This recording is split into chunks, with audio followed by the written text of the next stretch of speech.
stay beside me, guide me, try me. I wanna walk in your light.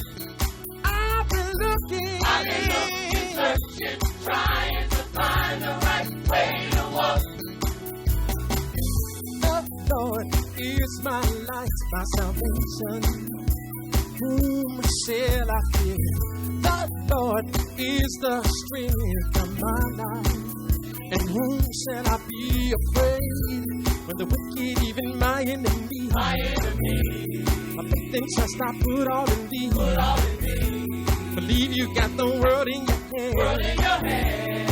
You bless me, Lord, I know I can stand. Show me the way, Lord. I will be faithful, for I am desolate and afflicted. Lord, show me the way. I want to say to the people that are watching us live on the internet, good afternoon. And as always, I am glad to stand before you on the Lord's high day.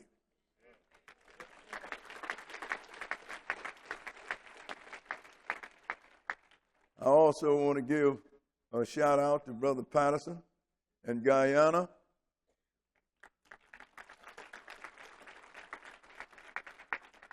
And Sister Hubler in Switzerland. And we're always glad to have you, and we know that you are there. And we're going to get right into this lesson, sisters and brothers. This is the Feast of Unleavened Bread. We, at the Israel of God, keep all of the feasts. And we keep them when they're supposed to be kept. You know, a lot of people keep Feast of Unleavened Bread, keep the Feast of the Lord, but they're all over the chart. Some a week before, some even a month before. But we keep it on time because we do what the Bible said. It said that the law shall go forth from Jerusalem and the word of God from Zion. So we use the new moon. That's when we start ours. That comes up in Jerusalem when we start our count. Because when Jesus returned to the earth, he tell you in Zechariah the 14th chapter that all nations are going to have to come up from year to year to keep tabernacle. And when all nations come up, they're going to come up at the time appointed in Jerusalem. And we need to know these things, sisters and brothers, so we won't be all over the scale. We got one God. We got one creator. We have one set of laws. And we have one creation. And everybody have to follow the same thing. It's not a question of your belief or my belief. It is a question of matters of fact. Now, we're going to get into this lesson, sisters and brothers, because this is the Feast of Unleavened Bread. This feast represents the days when Israel was released from Egypt. And the whole thing about this, sisters and brothers, everything that we do reaches to the future or have some thing that that's supposed to take place. Like Friday night, we had the Passover. We had it Friday night because there was a time we had to have a Passover. And we learned the Passover that Israel was under when the Lord put the blood over the doorpost. That's represented the blood of Jesus, sister and brother. So sometimes people ask us, well, why don't you keep feasts like the dedication and Purim? We don't do this because it does not have anything with salvation. Those are things that happen civilly. Dedication is when Solomon built the temple. The temple ain't here now, so why are we going to celebrate the dedication anymore? If we had, the Lord would have put it in the 23rd chapter of Leviticus. Then again, too, when you look at Purim, why don't we keep Purim? Because Purim means lot. When they cast lots, when the people had decided, an evil guy decided because Israelite Mordecai wouldn't pay no homage to him, he decided to plot and kill all the Jews on the planet. So what happened was, and this guy's name was Haman. What happened was, the Lord, he didn't know that the king's wife was a Jew. And she went in there and pleaded for her people, and he tried to cut it off, and he tried to plead with her, but the king thought that he was trying to hit on his wife. And he got mad. So Haman had built a gallows to hang Mordecai on. He ended up being hung on his own gallows. And then it was a decree told all the Jews to protect yourself. And then instead of all the Jews being exterminated, then they exterminated everybody that wanted to exterminate them. So they call that feast Lot, Purim. We don't celebrate that because it don't have no salvation content, no salvation meaning to it. You can't get salvation by that. That's something that happened, not going to happen again. We only deal with things that reach to the future. Now we're going to start this Feast of Unleavened Bread in 23rd chapter of Leviticus because leavening represents sin, sisters and brothers. And unleavening is sin-free, represents sin-free. But these feasts are the feasts of the Lord. 23:1. Go ahead and read. And the Lord spake unto Moses, saying, Speak unto the children of Israel, and say unto them, Go ahead. Concerning the feasts of the Lord, which ye shall proclaim to be holy convocations, even these are my feasts. Now he said, these are the feasts of the Lord. The Lord said, these are my feasts. It didn't say the feast of the Jews, sisters and brothers. That's why the world write all this stuff off. Well, the Jews, these are the feasts, the Jews' feasts. No, it's not the Jews' feast. These are the feasts of the Lord. And so if you're a servant of the Lord, you're supposed to keep these feasts. Right. It's all that simple. Skip down to verse 4 and go ahead. These are the feasts of the Lord. These are the feasts of the Lord. Say it again. Go ahead and read. Even holy convocations, which ye shall proclaim in their season. Go ahead. In the 14th day of the first month at evening is the Lord's Passover. Now, that is pretty clear. On the 14th day of the month, that's the month Abib. At evening is the Lord's Passover. Go ahead and read. And on the 15th day of the same month is the Feast of Unleavened Bread. And on the 15th day of the same month is the Feast of Unleavened Bread. See, sisters and brothers, this feast is what messed the world up. This very feast. Because Jesus was killed on the Passover. And this day is a Sabbath day. And when they had him on the cross, the Jews wanted to get him off the cross because they said the next day was a Sabbath day, but somebody failed to pay attention where it said because that was a high Sabbath. High Sabbath. That means God has 7 annual Sabbath days. 7 of them. But being that the world didn't know about it, and being that Jesus was killed on the Passover a day before the Sabbath day, the high Sabbath, the only one they knew about was the weekly Sabbath. Oh, so Saturday is the Sabbath day. Therefore, he had to be killed on Friday, which makes it Good Friday. No, sisters and brothers, he was not killed on Friday. So now, but this day is the one that followed the Passover. Friday was the Passover, and this is the day of Feast of Unleavened Bread. Go ahead and read. Unto the Lord. 7 days ye must eat unleavened bread. 7 days you must eat unleavened bread. Go ahead and read. In the first day ye shall have an holy convocation. Ye shall do no servile work therein. Now, it's the 7th day you should eat unleavened bread. When do you start eating unleavened bread? You started at sundown Saturday. People say, when do you need to throw the leavened bread out of your house? Before the sun go down Saturday. Not before. Because we are going to examine a few things that people use to confuse people to try and make this day and the Passover the same day. We're going to clear that up, sisters and brothers. It's going to be so clear that Ray Charles can see it. He's blind and dead. What verse are we? We at 8. But ye shall offer an offering made by fire unto the Lord 7 days. Go ahead. And the 7th day is an holy convocation.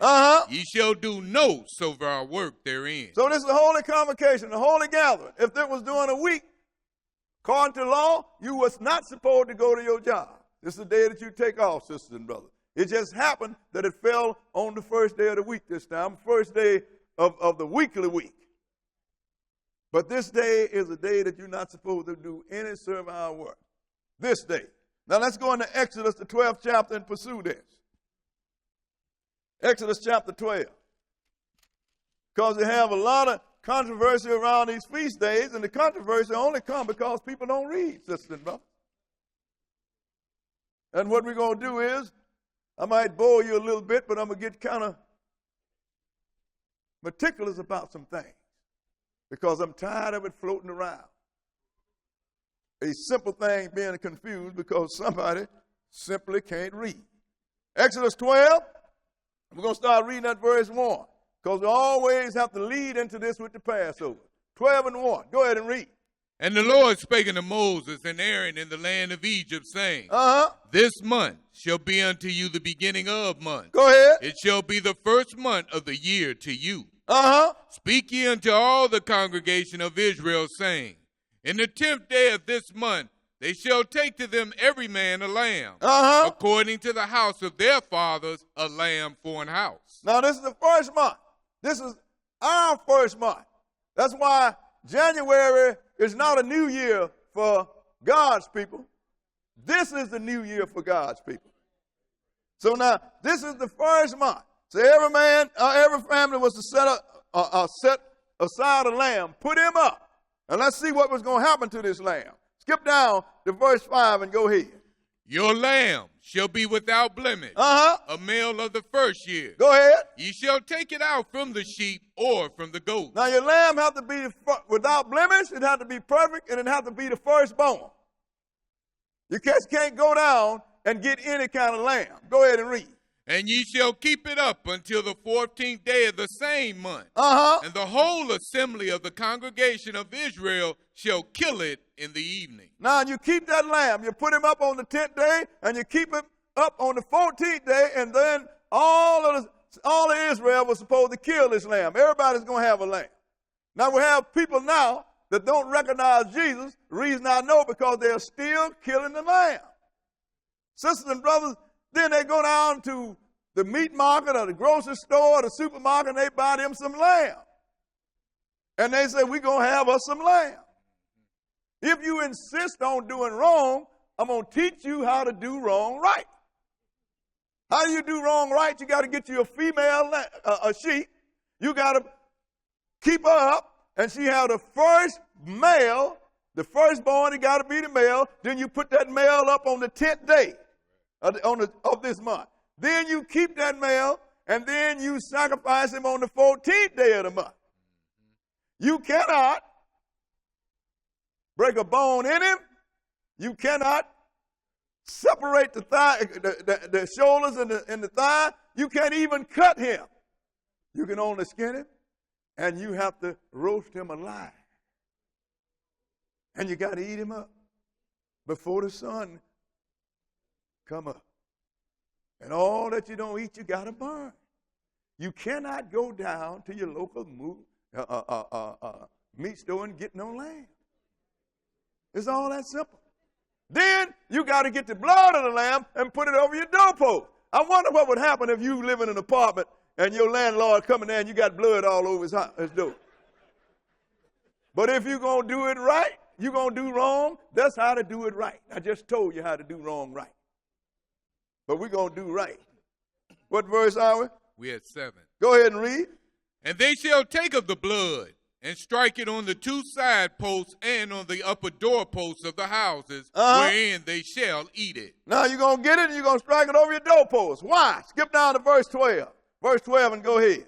For I will pass through the land of Egypt this night, and will smite all the firstborn in the land of Egypt, both man and beast. Go ahead. And against all the gods of Egypt I will execute judgment. I am the Lord. So I'm going to come to Egypt, and I'm going to kill the firstborn of everybody, everything in Egypt, whether it's man or beast. I'm going to kill them. But what's going to happen? Go ahead and read. And the blood shall be to you for a token upon the houses where ye are. And this blood shall be a token. Go ahead and read. And when I see the blood. And when I see the blood. I will pass over you. He didn't say when I see the Israelite. No. He didn't say when I see the stranger, or the right or the wrong, the clean or unclean. He said when I see the blood. Because it's all predicated on faith, sisters and brothers. Yeah. If you believe God and believe his servant, then you put the blood over your doorpost. If you didn't believe him, you didn't put it over the doorpost. People think that you were saved by faith only when Jesus came. You was always saved by faith. Because if you don't have no faith, you don't obey God. He said, so when I see the blood, I will pass over that house, and the destroyer won't come in and get you. Did you finish that? 13. Go ahead. And the plague shall not be upon you to destroy you when I smite the land of Egypt. And this day shall be unto you for a memorial. And ye shall keep it a feast to the Lord throughout your generations. Ye shall keep it a feast by an ordinance forever. Because this Passover was a feast, sisters and brothers. Before Jesus picked up his old tool, the bread and the wine, you killed a lamb. But now since Jesus have came and died for you, you don't kill a lamb no more. You take the bread and the wine. But you only take it on the 14th day of the month Adbel. That is the day before this day. Everything has to be done in this season. You cannot take what they call communion every Sunday. You can't keep it every fourth Sunday or every third Sunday. It's just like you celebrating your birthday. Well, I think I'm going to celebrate my birthday every month. You're going to forget what day you was born. And the Lord tell you to do that and do it in remembrance of me. He said, as often as you do it, you do it in remembrance of me. He didn't say do it often. Just as often as you do it. In other words, every time you do it in the remembrance of his death. So the Lord has let you know that when you do this lamb, but who did that lamb represent? Did you finish that? Yes, sir. Let's go and look at it. Let's go into 1 Corinthians, the 5th chapter. You need to understand these things, sisters and brothers. Because I hear people out there, well, you know, I'm a Christian. I don't keep them Jewish feasts. I'm going to tell you something. Passover ain't no Jewish feast.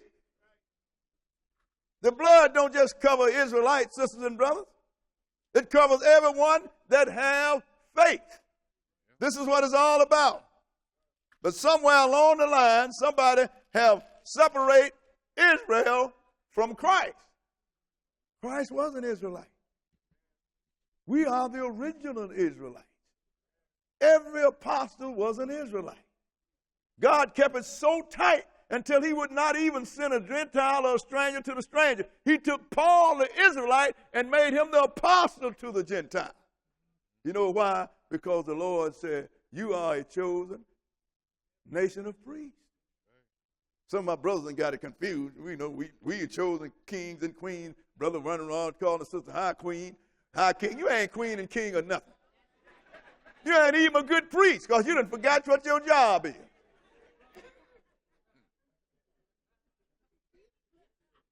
So 1 Corinthians, the 5th chapter, and we're going to start at verse 7. Because we're going to let you know who the real Passover is. 5 and 7. Go ahead and read. Purge out, therefore, the old leaven, that ye may be a new lump. Purge out, therefore, the old leaven, that you might be a new lump. What is this old leaven? It's sin, sisters and brothers. Being that everybody is guilty of sin and ain't nobody innocent, we have all fallen short of glory. Everybody has to be covered by the blood. Because it's the blood that purges your sin. Purge out, therefore, the old leaven. Go ahead and read. That ye may be a new lump. That you might be a new lump. As ye are unleavened. Go ahead. As you are sin-free now. Go ahead and read. For even Christ our Passover. Well, even Christ who? Our Passover. Even Christ our Passover. Go ahead and read. Is sacrificed for us. Is sacrificed for us, sister and brother. Jesus is the Passover. That blood of that lamb represented Jesus. The lamb represented Jesus. So now, even Christ our Passover is sacrificed for us. Go ahead and read. Therefore, let us keep the feast, not with old leaven. Let us keep the feast not with old sins. Go ahead. Neither with the leaven of malice and wickedness. Neither with the sin of malice and wickedness. Go ahead and read. But with the unleavened bread of sincerity and truth. But with the sin-free bread. With sincerity and truth, sisters and brothers. This is what the Lord wants you to do. This is what it's all about. This is what it's all about. So this unleavened bread, it's representing the people that is sin-free. You finished that? That means that once that blood was over the doorpost, it purged your sin. How was it purged, Brother Boy? Because you believed in God. In other words, you had faith. And when you had the faith, you put the blood over your doorpost. God said, these are my servants. How do I know they're my servants? Because they did what I told them to do.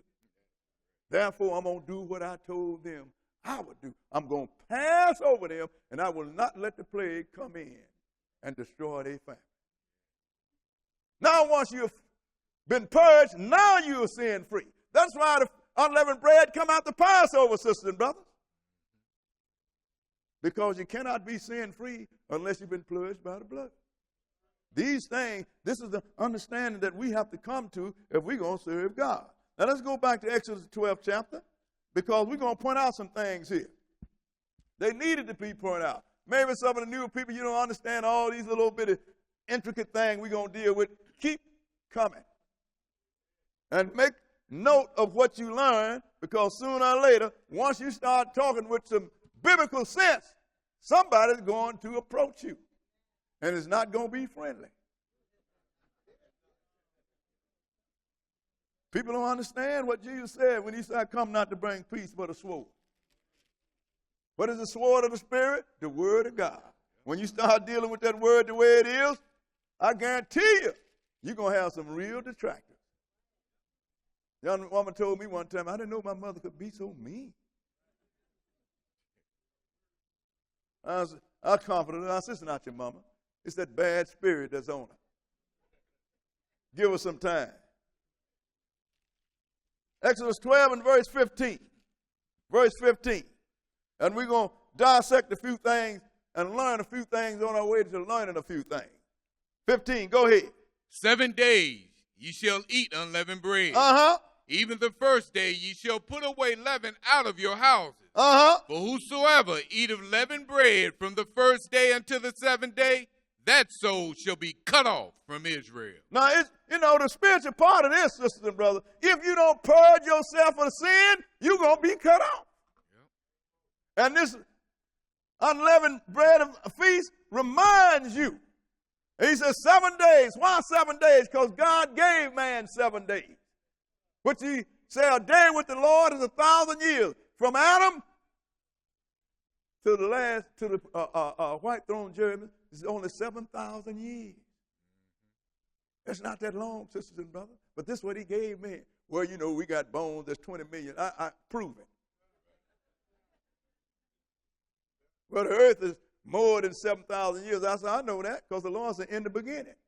How long ago is the beginning?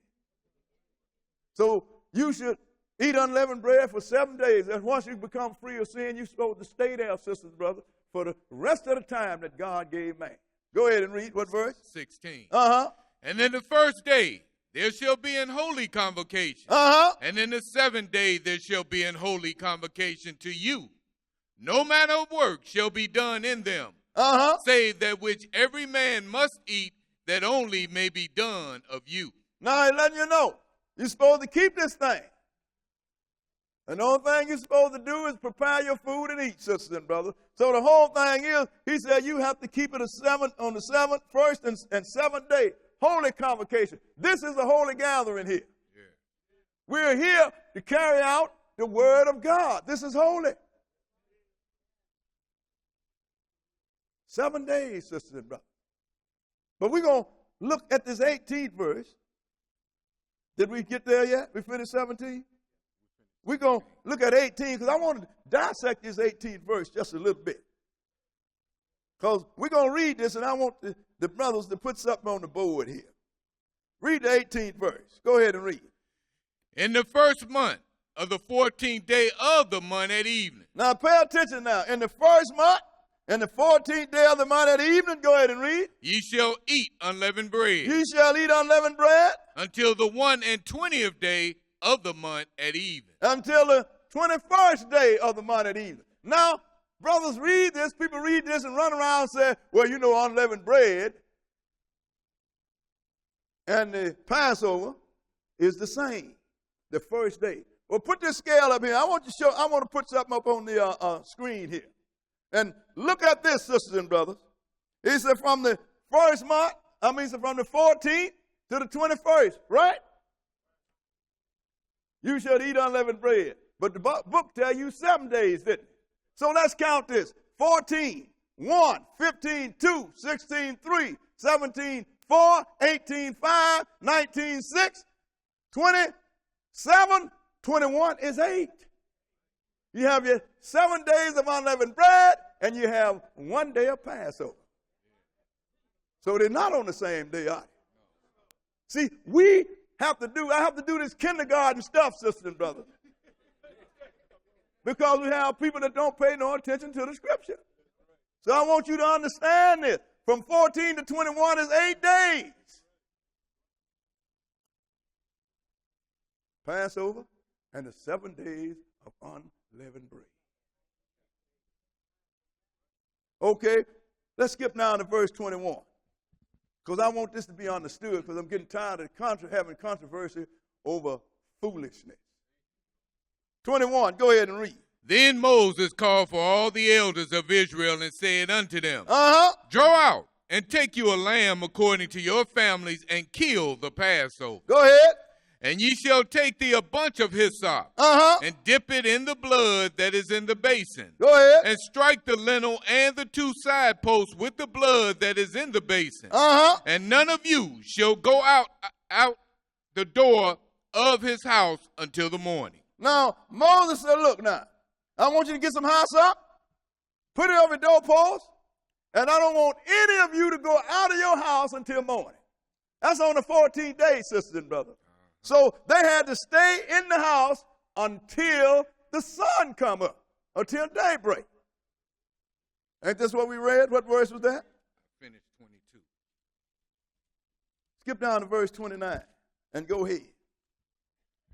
And it came to pass that at midnight the Lord smote all the firstborn in the land of Egypt, from the firstborn of Pharaoh that sat on his throne, go ahead, unto the firstborn of the captive that was in the dungeon, and all the firstborn of cattle. So the Lord did what he said. Go ahead and read. And Pharaoh rose up in the night, he and all his servants and all the Egyptians, and there was a great cry in Egypt.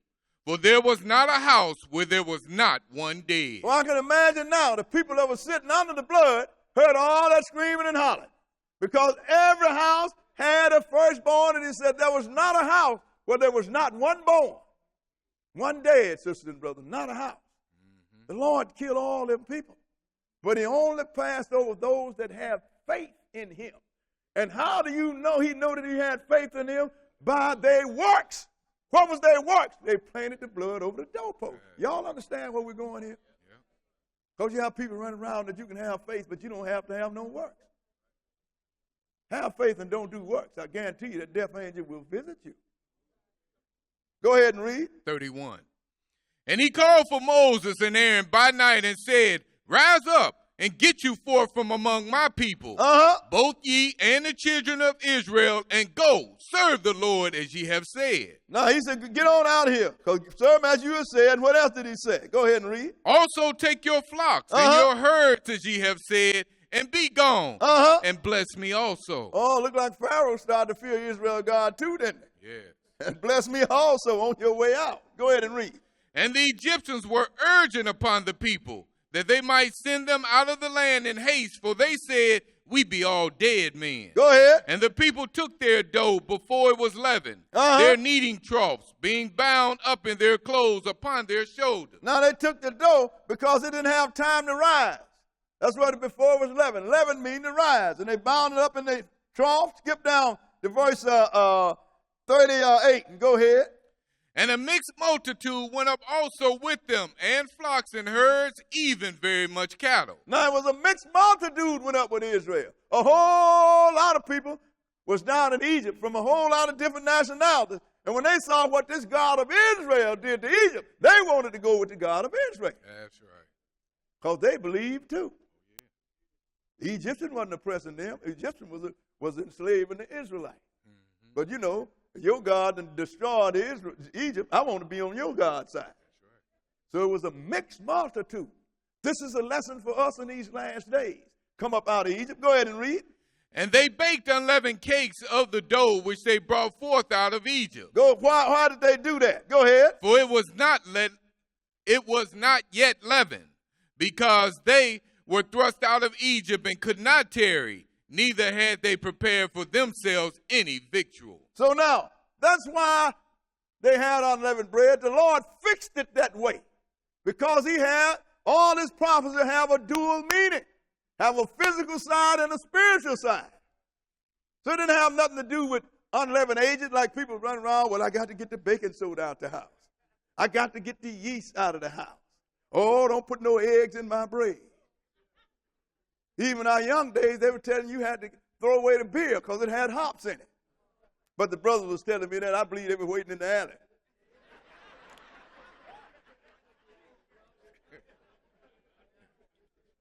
But the whole thing, sisters and brothers, it is all the unleavened bread have to be gone out of the house. Now let's go into Deuteronomy the 16th chapter. Deuteronomy the 16th chapter. Because we're going to dissect a few little things. Because believe me, sisters and brothers, we know it. You know, sometimes you have to give a message inside of a message. Because somebody inside the house sometimes is not seeing clear.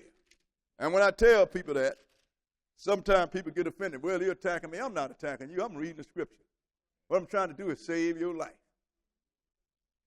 See a guy on the bridge, he's finna jump off in the expressway in traffic. You know he's going to get killed. You're going to say, hey, brother, you shouldn't jump off the bridge. I'm going to do it anyway. With me, I said, okay then, partner. All the Lord told the watchman to do, you just got to warn him. So I am warning. You're not fighting against man, you're fighting against God. Deuteronomy 16, and let's start at verse 1. And we're going to look at something here. Deuteronomy 16 and verse 1. Read it. Observe the month of Abib, and keep the Passover unto the Lord thy God. Observe the month of Abib and keep the Passover to the Lord thy God. Go ahead. For in the month of Abib, the Lord thy God brought thee forth out of Egypt by night. The Lord thy God brought thee forth out of Egypt by night. Mm-hmm. We're going to have a look at it, but not yet. Let's keep reading. Go ahead and read. Thou shalt therefore sacrifice the Passover unto the Lord thy God. Go ahead. Of the flock and the herd. In the place which the Lord shall choose to place his name there. Now you're going to sacrifice in the place where the Lord choose to place his name. Now go ahead and read. Thou shalt eat no leavened bread with it. 7 days thou shalt eat unleavened bread therewith, even the bread of affliction. For thou camest forth out of the land of Egypt in haste, that thou mayest remember the day when thou camest forth out of the land of Egypt all the days of thy life. Now, we're going to dissect this 2 and 3 here. Okay? Now, we're going to take it real slow. That thou shalt therefore sacrifice the Passover unto the Lord thy God, of the flock and the herd, and the place which the Lord thy God shall choose to place his name there. That was the end of that verse, wasn't it? I want you to put this on the board, brothers. That was the end of that verse. And then and verse 2 now. Verse 3 now. And thou shalt eat no leavened bread. Read it again. Thou shalt eat no leavened bread with it. 7 days shalt thou eat unleavened bread therewith. Now, look like this is meshing this thing together. I said they started the chapter in the wrong place. This is what people don't understand. When they got the scripture, they had no chapters, they had no upper and lower case letters. Got people running around, see, when you see God with a capital letter, that's talking about God. And when you see God with a little old bitty G, that ain't talking about God. That's a pagan. Sisters and brothers, there was no upper and lower case. It was all written. There was no chapter, and man did the best they could. When King James had this translated by his 2 universities, Cambridge and Oxford, these were scholars. But sometimes they messed up. Now, people read this 3rd verse and think that this is talking all about unleavened bread. Now, brother, I'm going to look at this.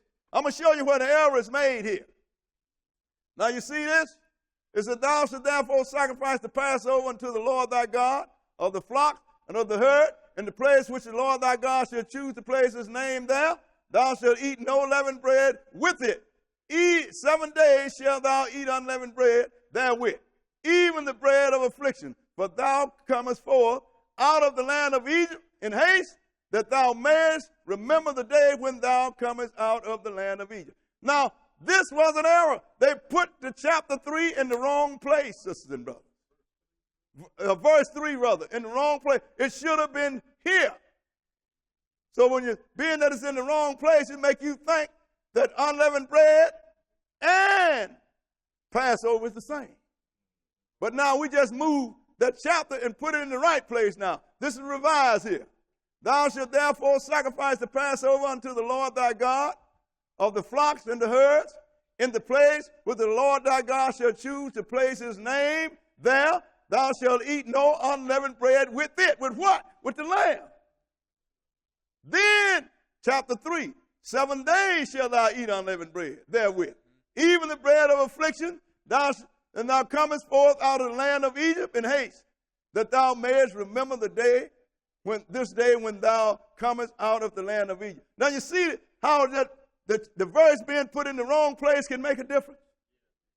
Over here, you think it's combined the first day of Feast of Unleavened Bread and the Sabbath day as one day. But all you have to do is just put the chapter in the right place. Thou shalt eat no unleavened bread with it. With what? With the Passover lamb. But we have people reading this and say, you see, brother, they're the same. It is not the same. And we want to look at one other little thing too, sisters and brothers, because we want to kind of break this down, because I'm getting tired of the controversy over it. Now, what verse are we? We want to look at something else here. We're in verse 4. Okay. Go ahead and read it. 4. There shall be no leavened bread seen with thee in all thy coasts 7 days.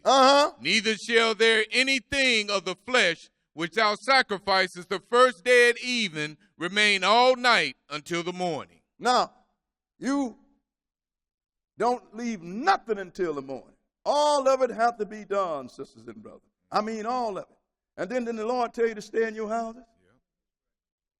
Didn't he tell you that? Yes, he did. What verse is that? 4, right? Yeah. Let's do 8, and then we're going to do another little thing here. Read verse 8 and go ahead.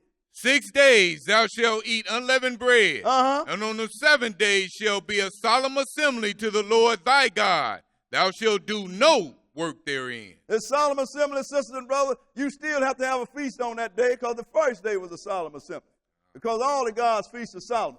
But let me show you something now. Now we read in Exodus the 12th chapter and verse 22. I want you to put them on the board. And Deuteronomy 16 and 1. We want to point out something here. Now this is something else that we have to look at. And ye shall take a bunch of hyssop and dip it in the blood that is in the basin, and strike it. Go and read it, man. I ain't no good reader. Read it out the book. Okay. Where we at there? Well, you start at 22 and 1 again. Go ahead. Exodus 12. Okay, 12 and 22. I'm messing them up here. Okay, Exodus. But I want to do this. Exodus 12 and 22. Okay. And ye shall take a bunch of hyssop and dip it in the blood that is in the basin, and strike the lintel and the 2 side posts with the blood that is in the basin. And none of you shall go out at the door of his house until the morning. Now pay attention to this now. This is on the 14th day. This is the Passover. None of you shall go out at the door of his house until morning. Now let's go into Deuteronomy 16 and read verse 1. And see what the Lord said here now. 16 and 1. Go ahead and read it. Observe the month of Abib. Observe the month of Abib. And keep the Passover. And keep the Passover. Unto the Lord thy God. For in the month of Abib, the Lord thy God brought thee forth out of Egypt by night. Wait a minute now. If these were the same day, we'd have a problem, wouldn't it? How can you stay in your house until the morning and cross the Red Sea at night? Unless it's 2 different days. A 6-year-old can understand this.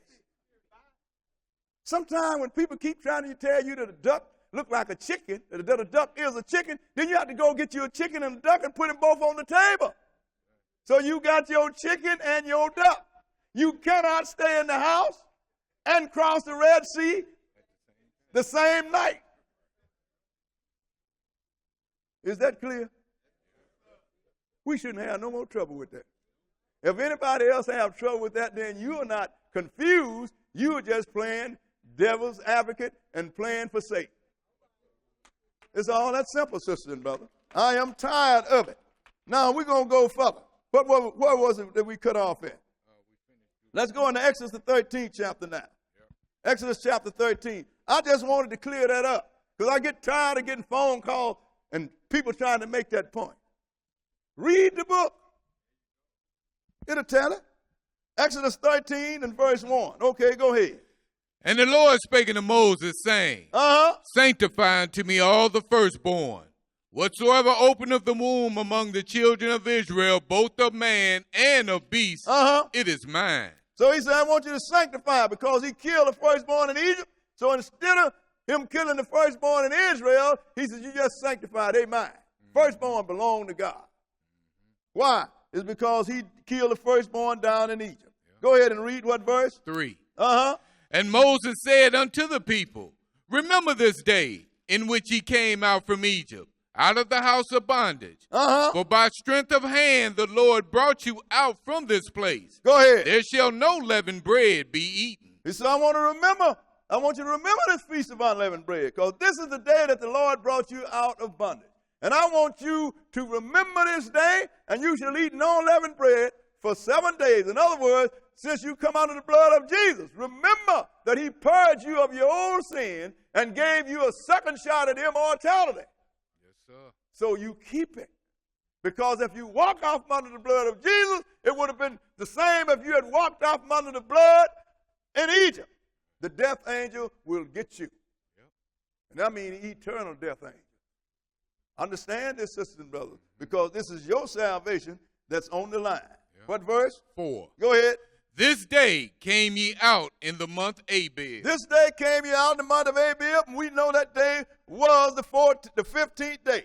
Skip down to verse 6 and go ahead. 7 days thou shalt eat unleavened bread, and in the 7 days shall be a feast to the Lord. Now the 7 days, he told us over there it was a holy convocation, but here it says it's a feast. Right. Which is it? The same, sisters and brothers. Because this is a holy convocation here. This is a solemn assembly right here. Yeah. This is real serious. That's what solemn is, real serious. Yeah. I mean, it's so serious that your immortal life is riding on it. Go ahead. 7. Unleavened bread shall be eaten 7 days. And there shall no leavened bread be seen with thee, neither shall there be leaven seen with thee in all thy quarters. So all the leavened bread you got, people say, well, can I put it in the garage? That's your quarter, mister. I'm going to put it in the trunk of the car. Ain't that your car? Yeah. You mean you're going to go broke if you throw away a few loaves of bread? Do it like God said. I mean, it is gone. Well, I'm going to give it to my sister. Why are you going to help her sin? Well, she don't know, but still, is you helping?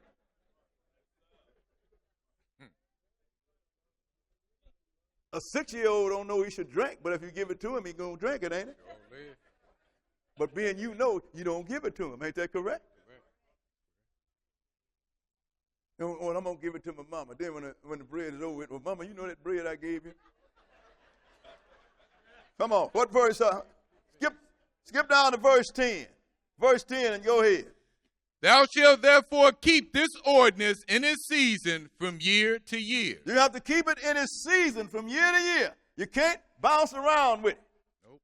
Skip down to verse 17 and go ahead. And it came to pass, when Pharaoh had let the people go, that God led them not through the way of the land of the Philistines, although that was near. For God said, lest peradventure the people repent when they see war and they returned to Egypt. See, God made us a free agent, sister and brother. Even though he delivered us, we're still a free agent. And he knows if I take them by way of the Philistine, they're going to get in the battle, and these people don't have no stomach to fight, so they're going to go back to Egypt, the house of bondage. Yeah. God don't do things like people think he do. Some miracle, all of a sudden, boom, everything is rose. It don't work like that. Go ahead and read the next verse. 18. But God led the people about through the way of the wilderness of the Red Sea. And the children of Israel went up harnessed out of the land of Egypt. Now they went up out of the land of Egypt. Skip down to verse 22 and go 21 and go ahead. And the Lord went before them by day in a pillar of a cloud to lead them the way. Go ahead. And by night in a pillar of fire to give them light. Go ahead. To go by day and night. He took not away the pillar of the cloud by day, nor the pillar of fire by night from before the people. So the Lord was leading the people in the cloud. Yeah. And we showed you in other lessons, sisters and brothers, on the one that we had last Sabbath, that when the cloud come down, the people waited. When the cloud went up, then the people went. That was supposed to be about 3 Sabbaths ago. Let you know, because the Lord had them build a tabernacle in the midst of Israel. So he led them and didn't let them wonder. God don't let his people wonder. He give you precise instruction. So when he brought them out of Egypt, he stayed with them. Now let's go into the 14th chapter of Exodus. 14th chapter of Exodus and start at verse 1. Go ahead and read.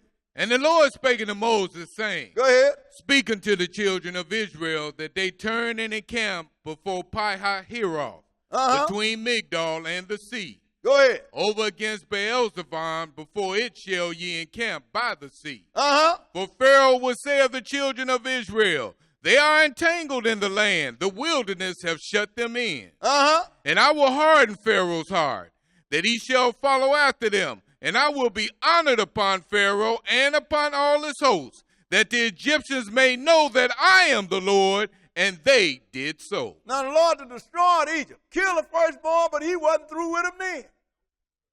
He said, I got to get me one more big lick on Egypt, because Egypt really did Israel in. Yeah. That should get the rest of the nation a message. Yeah. I got to get me one more lick. I'm going to take them down there, and I'm going to harden Pharaoh's heart, and he's going to think that they done got lost in the land. Right. Go ahead and read. 5. And it was told the king of Egypt that the people fled.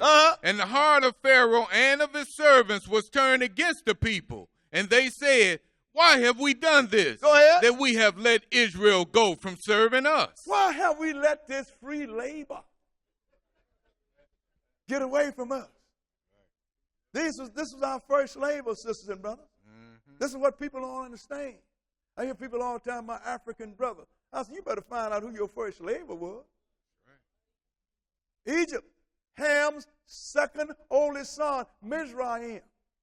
When the Greeks saw him, they said, these people are black. The Greek word for black is Egypt. Look just like you and me. How do I know? Because Moses, one of the ones that he was trying to kill, passed as an Egyptian. Not only as an Egyptian, but as Pharaoh's grandson. He can't pull that off if he looked like the Jews of nowadays, could he? So the thing about it, sisters and brothers, the Lord wasn't through with Pharaoh. I'm going to deal with these people. So, what verse are we? We're at 6. Go ahead and read. And he made ready his chariot and took his people with him. Now he got his chariots. He's going to go and make them a real slaughter here. Skip down to verse 10 and go ahead. And when Pharaoh drew nigh, the children of Israel lifted up their eyes, and behold, the Egyptians marched after them. And they were so afraid. Now when they saw the Egyptians coming, they were so afraid. Now there's something. Look here, who would have ever thought that the Lord was going to separate the sea for these people, sisters and brothers? So when they saw them coming, they was afraid. We're going to get killed for sure. What verse are we? We're at the end of 10.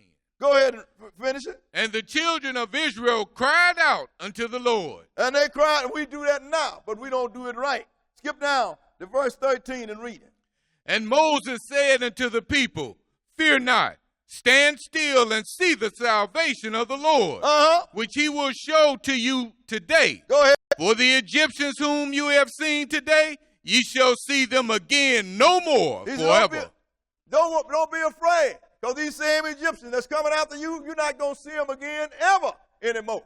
Because I'm going to deal with them. Yep. And that's what the Lord did. Skip down to verse 19 and go ahead. And the angel of God, which went before the camp of Israel, removed and went behind them. Go ahead. And the pillar of the cloud went from before their face and stood behind them. See, the Lord don't put his hand on no dirty in the dirt.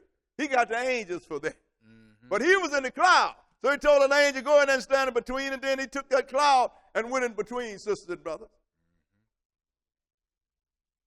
And he made it dark on the Egyptian side. Yeah. Go ahead and read. 20. And it came between the camp of the Egyptians and the camp of Israel. And it was a cloud and darkness to them. Go ahead. But it gave light by night to these. Go ahead. So that the one came not near the other all the night. See, when the Egyptians caught up with Israel, it was the night of the 15th. But what the Lord did, he let it stay night on the Egyptian side, but he made it light on the Israelite side. Yeah. This God we got is a powerful God, sister and brother. Mm-hmm. He planned it all. And what else did he do? Go ahead and read. 21.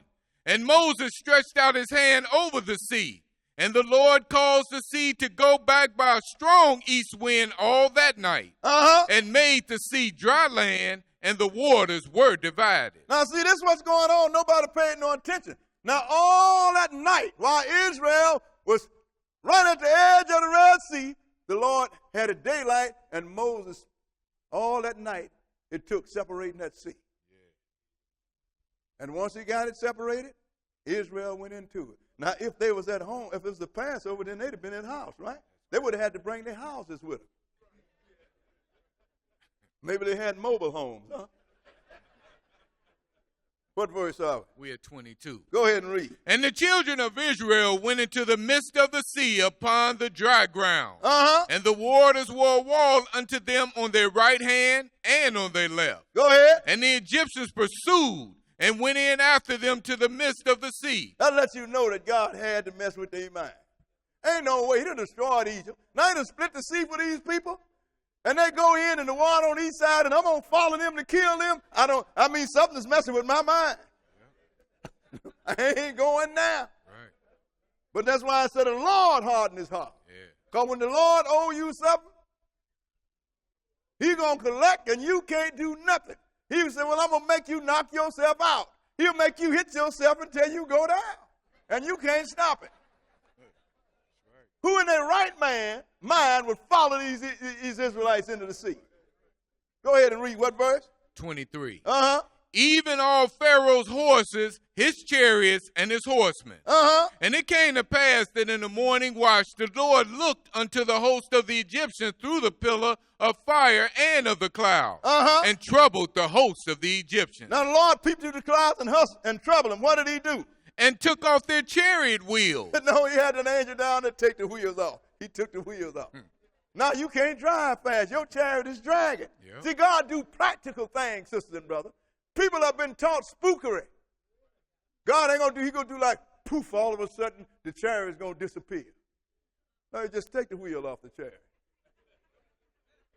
He took the wheel off the chariot. Go ahead and read. That they drave them heavily, so that the Egyptians said, let us flee from the face of Israel, for the Lord fighteth for them against the Egyptians. Duh. He done split the sea. He done tore up your country. He done kill your firstborn. And it just comes to the point that you realize that God is fighting for Israel. Somebody's put it dense. Yep. Or either the Lord was messing with their mind, sister and brother. The Lord put that, what do they call, stuck on stupid spirit on. Go ahead and read. 26. And the Lord said unto Moses, stretch out thine hand over the sea, that the waters may come again upon the Egyptians, upon their chariots, and upon their horsemen. Go ahead. And Moses stretched forth his hand over the sea, and the sea returned to his strength when the morning appeared. And the Egyptians fled against it, and the Lord overthrew the Egyptians in the midst of the sea. Now they was running, trying to get away from it, but it was too late now. The Lord had them where he wanted. Oh, yeah. So what he did, he brought that water up on them. Go ahead and read.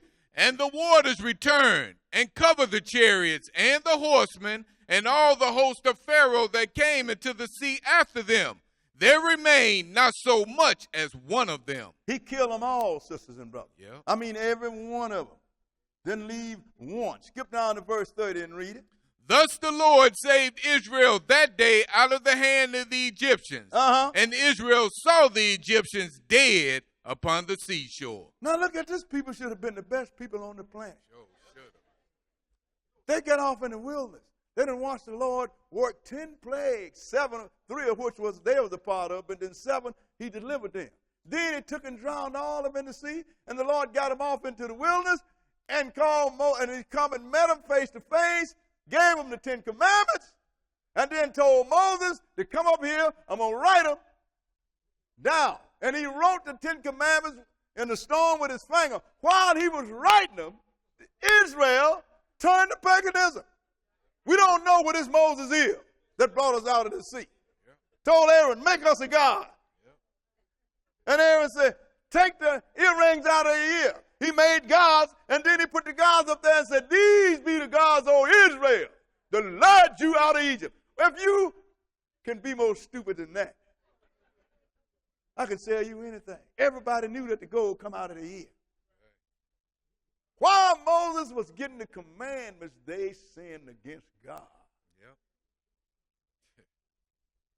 So I don't have no problem now. I understand why people are so gullible nowadays.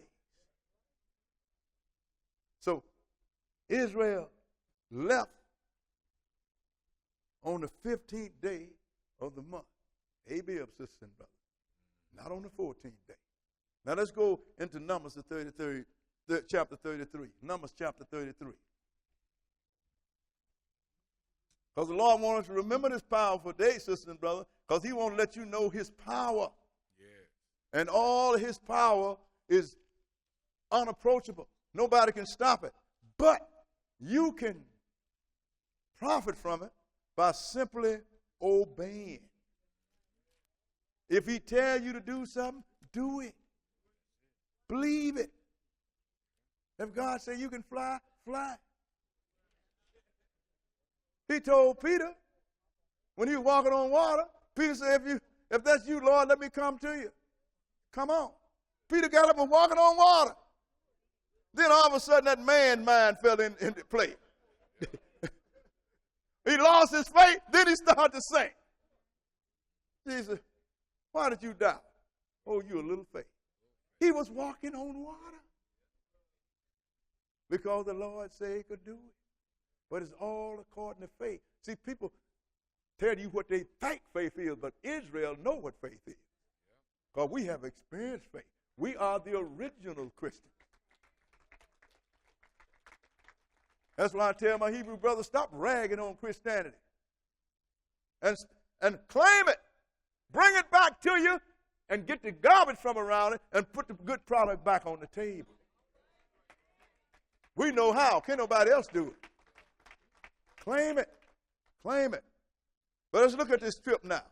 Deuteronomy 33, and we're going to start at verse 1. Numbers 33. Numbers 33 and verse 1. Numbers 33 and verse 1. We're going to look at the journeys of Israel that Moses logged. 33 and 1. Numbers 33 and 1. Okay, go ahead.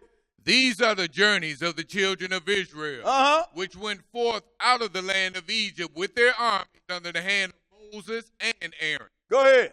And Moses wrote their goings out according to their journeys by the commandment of the Lord. And these are their journeys according to their goings out. Now he wrote them down. And these are the journeys of Israel according to their going out of the land of Egypt. Go ahead and read. And they departed from Ramesses. And they depart from Ramesses? In the first month. In the first month? On the 15th day of the first month. On the 15th day of the first month. On the morrow after the Passover. On the morrow after the Passover.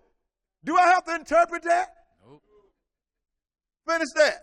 The children of Israel went out with a high hand in the sight of all the Egyptians. And the children of Israel, they went out with a high hand. Yep. When did they go out? On the 15th day of the first month, tomorrow after the Passover. How can you mess that up?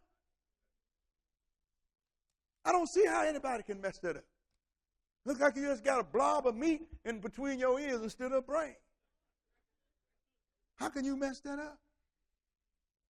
But this feast, sisters and brothers, is something that we must keep in all our generation. In fact, this is not the only one. Let's go into Deuteronomy, the 16th chapter. Deuteronomy, the 16th chapter.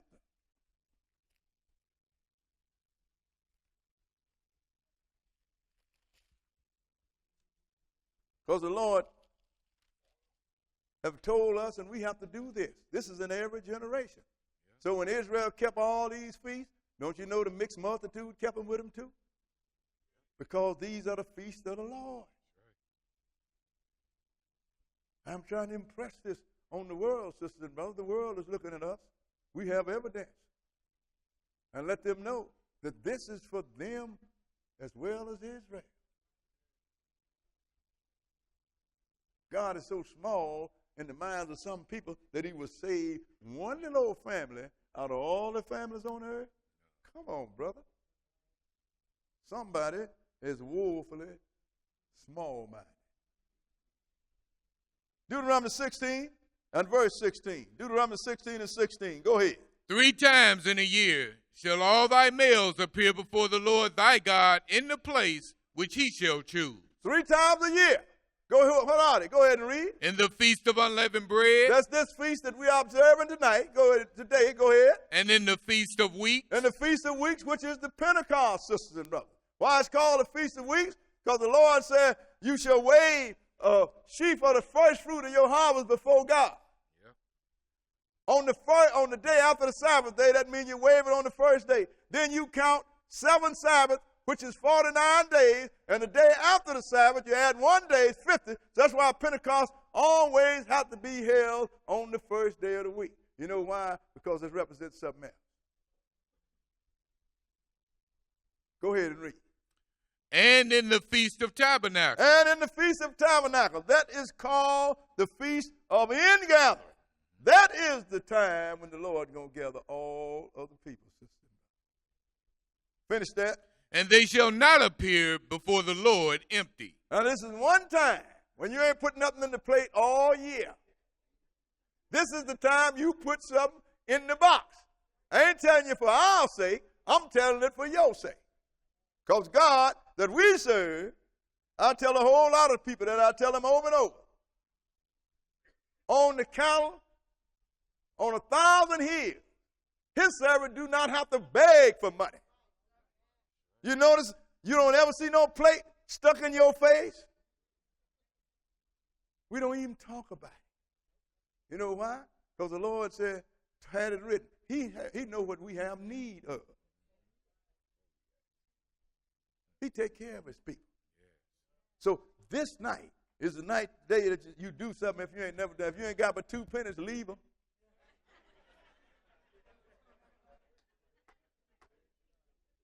Now let's go into Acts, because he said all the males. And when the males, all these feasts have to be kept by all Israelites, the male and all their families. But it said in the place that he choose. People tell me, well, you see, we can't keep the feast because we ain't in Jerusalem. The Lord said, wherever there's 2 or more gathered together in his name, he's among them. It's all that simple, sister and brother. Now let's go into Acts, the 8th chapter. Because I'm going to show you somebody that went to Jerusalem to worship. Because it's a point I want to make, sisters and brothers.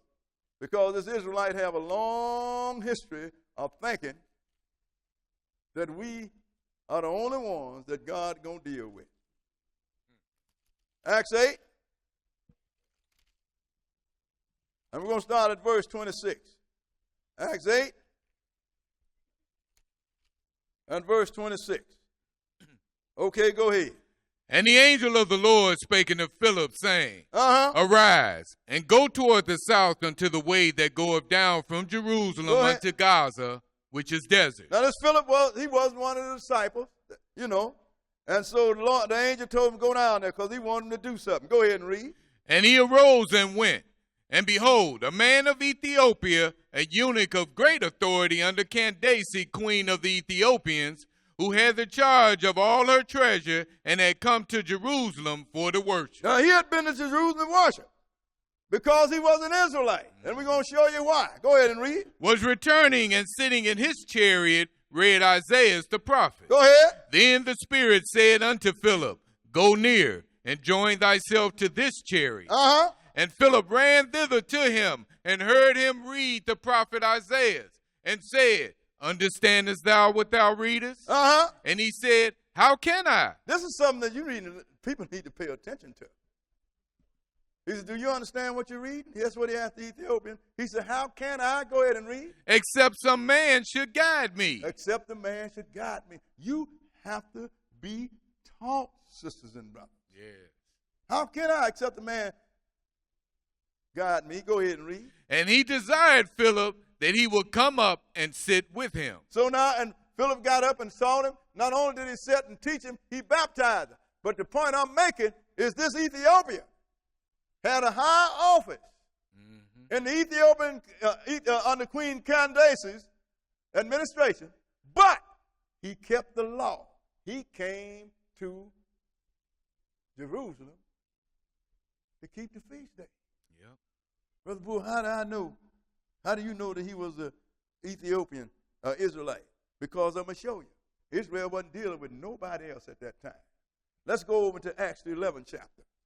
Because we got Philip that was stoned to death. Everybody had heard about him.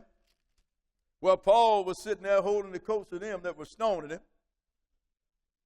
And at that time, sisters and brothers, Paul, one of the main ones, scattered the church. I mean, the church was scattered everywhere. Let's start at verse 19.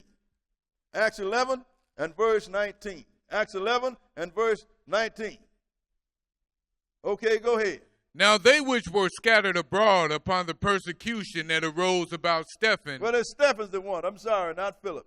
But because when they stoned Stephen to death and they had a great pressure on the church, they were scattered abroad. Go ahead and read. The persecution that arose about Stephen traveled as far as Phoenice and Cyprus and Antioch, preaching the word to none but unto the Jews only. They wouldn't speak to no other Gentile, Hamite, or any other person that was not an Israelite come up there and ask the question. They just ignore him, like Paul them did when the Gentiles wanted to hear the same message. The next Sabbath. Paul just ignored them like they didn't even exist. That's the way Israel treated anybody else that was not an Israelite. Go ahead and read. And some of them were men of Cyprus and Cyrene. Go ahead. Which when they were come to Antioch, spake unto the Grecians, preaching the Lord Jesus. See, people say, well, you see, they spoke to the Greeks. Yeah, the Greek Israelite. I'm an American, but I'm an Israelite. We have people in here for Jamaica, but they're Israelites. Have people in here from Panama, but they're Israelites. Haiti, they're Israelites. And they would go and they find out where the brothers hung out at. And they would go preach. Why was that? Because don't you know it was a directive from Jesus? Because he had to educate his house first before he can send you out. The Lord don't send dumb people out. He sent educated people out. You don't go out in the alley and get somebody and take them to the grammar school and say, teach the children. You get an educator. So until Israel was ready, Jesus gave them a directive. Let's go and look at it. Let's go into Matthew, the 10th chapter. Matthew chapter 10. See, nobody ever reads this. Because they want to make you think that Christianity started in Rome.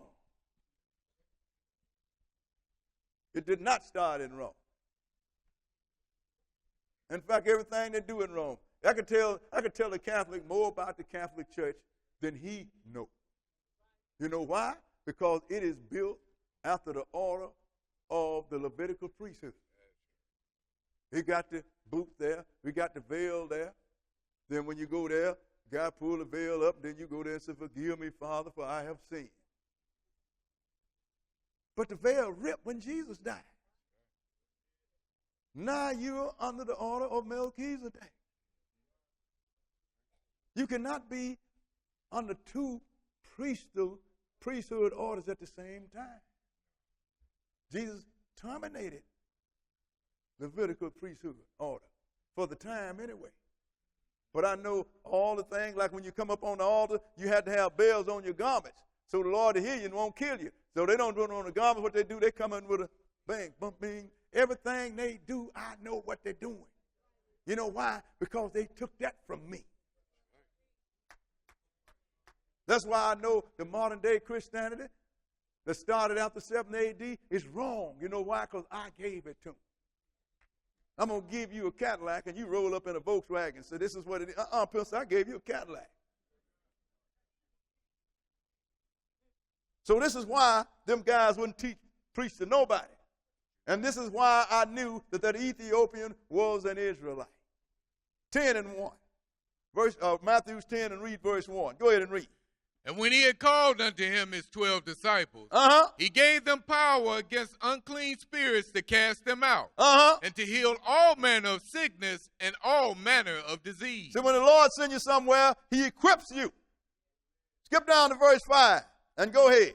These 12 Jesus sent forth and commanded them, saying, go ahead. Go not into the way of the Gentiles. Go not into the way of the Gentiles. Go ahead. And into any city of the Samaritans enter ye not. And any city of Samaritans enter you not, because the Samaritans was people that was brought down there by the Syrian king when he took out the 9 tribes. They wasn't Israelites.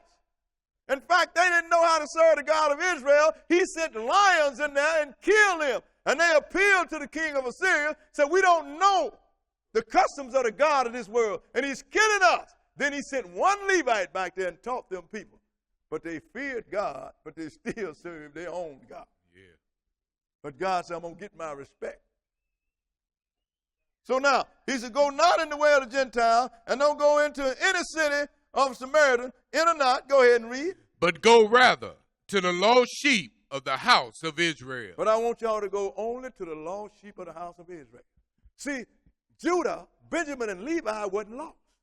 The 9 tribes was lost. So he sent the apostles to them because he had to get his priests back in order. Yeah. Then later on, he brought in the first Gentile into the church under the new covenant, and that was Cornelius. But then Peter, the Israelite, had to teach him, because that's the protocol, and it have not changed. But you get people now from this Roman-style religion saying that, well, you know, we don't have to keep them no more. But these are the people that's supposed to have been taught by the Apostle Paul. Ain't that correct? Wasn't he the apostle to the Gentile? Yeah. So if he's apostle to the Gentile, then he taught you what you're supposed to do, and you're supposed to do what he does. That means that from now, if you look at it, then Paul didn't keep the feast. But then the Bible begged the difference. Now let's go into Acts, the 18th chapter. And I have one more place after this, and then we can get at that food. I know I'd get a hey man on that. I want to find out who he is. I ain't going to give him a biscuit.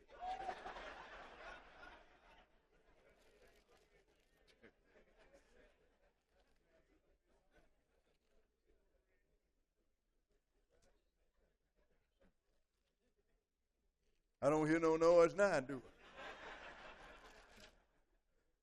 I? Acts 18, and let's start reading at verse 18. Acts 18 and verse 18. 18 and verse 18. Okay, read it. And Paul, after this, tarried there yet a good while, and went, and then took his leave of the brethren, and sailed thence into Syria. And with him Priscilla and Aquila, having shorn his head in Centuria, for he had a vow. Go ahead. And he came to Ephesus and left them there. But he himself entered into the synagogue and reasoned with the Jews. Go ahead. When they desired him to tarry long time with them, he consented not. So now he went, and like his custom was, he'd go everywhere he went. He'd go into the synagogue, and he would reason with the Jews. And when they wanted him to stay longer, he said, no, I can't do that. Why? Go ahead. But bade them farewell, saying, I must by all means keep this feast that cometh in Jerusalem. Go ahead. But I will return again unto you, if God will. and he sailed from Ephesus. So now, he had to, why couldn't he stay? Because he had to keep the law. Paul was an Israelite. Yeah. So he had to be at Jerusalem on these feasts. Now this one was unleavened bread, because the other scripture I find out, the next one was the Feast of Weeks. He said by all costs he wanted to be in Jerusalem for Pentecost. Paul was an Israelite. And all of the Gentiles that he taught them, because there were passages here where he had them doing the Passover. He had to get on them. Y'all done brought your supper here. One over here eating, another over here drunk. That ain't the way to do the Passover. And he told them, look here, ain't you got food at your own house? You were supposed to come out and take the bread and the wine. The feast night is the one that you're going to feast, sister. So Paul kept this feast also. And we're going to keep this feast. We're going to eat us some food, and we're going to drink a little wine. But I have to read this to you because we always have some holy people that come the first time. And I don't want them to look upon us as a bunch of sinners. I just got to tell this story. We used to rent the Dalton Expo Center to keep the feast, right? And we was under contract. But they turned around and they sold the Dalton Expo Center to some church. But they had to honor our contract. So they had the people around from Dalton Expo Center sitting around. So we had our feast. Then we broke out the wine. So them people drinking was a sin. Boy, they was there up. That was an abomination. And when I found out about it, they put one down, they go, Pastor, going to respect me. When I found that, boy, I just took my time and poured that wine.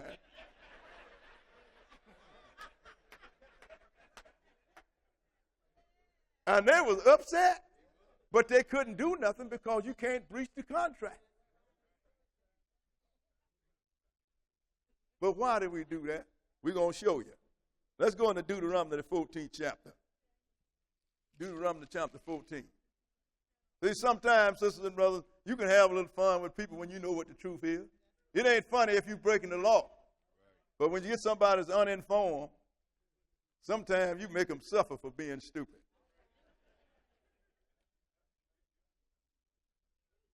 Deuteronomy 14, because the Lord wants to keep these feasts, sisters and brothers. And he wants you to adhere to everything he told you in his time. We're going to start reading at verse 21. Deuteronomy 14 and verse 21. Okay, go ahead. Ye shall not eat of anything that dieth of itself. Thou shalt give it unto the stranger that is in thy gates, that he may eat it. Or thou mayest sell it unto an alien, for thou art an holy people unto the Lord thy God. Thou shalt not seethe the kid in his mother's milk.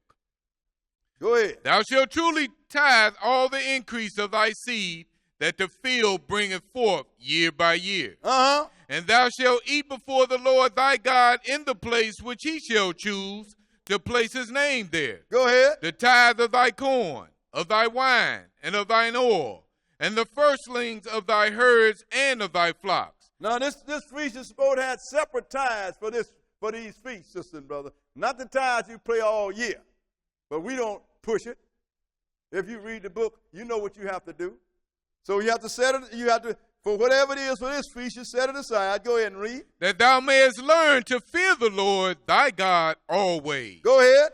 And if thy way be too long for thee, go ahead. So that thou art not able to carry it, or if the place be too far from thee, which the Lord thy God shall choose to set his name there, when the Lord thy God have blessed thee. He said, now if the place be too long or far away from where you have to keep it, he said, still, you can do something else. I know you can't drive all these cattle, you can't carry all these wine and bushels of corn. Somewhere you might even have to catch a ship to get to it. So I'm going to tell you what you do. Go ahead and read. Then shalt thou turn it into money. So you sell your allotted or your tithes of sheep or your tithes of goats or your tithes of wine. You sell it for money. Go ahead and read. And bind up the money in thine hand. And you take that money. Go ahead. And shall go unto the place which the Lord thy God shall choose. And you go to the place where the Lord thy God shall choose. You might have been in Egypt. You might have been in Rome. You might have been in Germany somewhere. So you sold yours and you went to that place, and once you got there, what did he say? Go ahead and read. And thou shalt bestow that money. And you used that money to buy? Go ahead. For whatsoever thy soul lusteth after. Go ahead. For oxen. For oxen. Or for sheep. For sheep. Or for wine. For wine. Or for strong drink. Or for Jack Daniel. Go ahead. Or for whatsoever thy soul desireth. And thou shalt eat there before the Lord thy God, and thou shalt rejoice, thou and thine household. So what we're going to do, sisters and brothers, we're going to eat some food, we're going to bring up some wine, and we're going to eat food, sip wine, and we're going to rejoice before the Lord our God at the commandment of the Lord our God.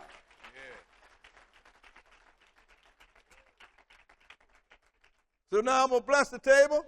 We're going to turn out, and then you go and find your table. And once we get it set up, then the ushers and the elders will direct you to the line that you're going to be served in, because we're going to have a feast, because we feast here.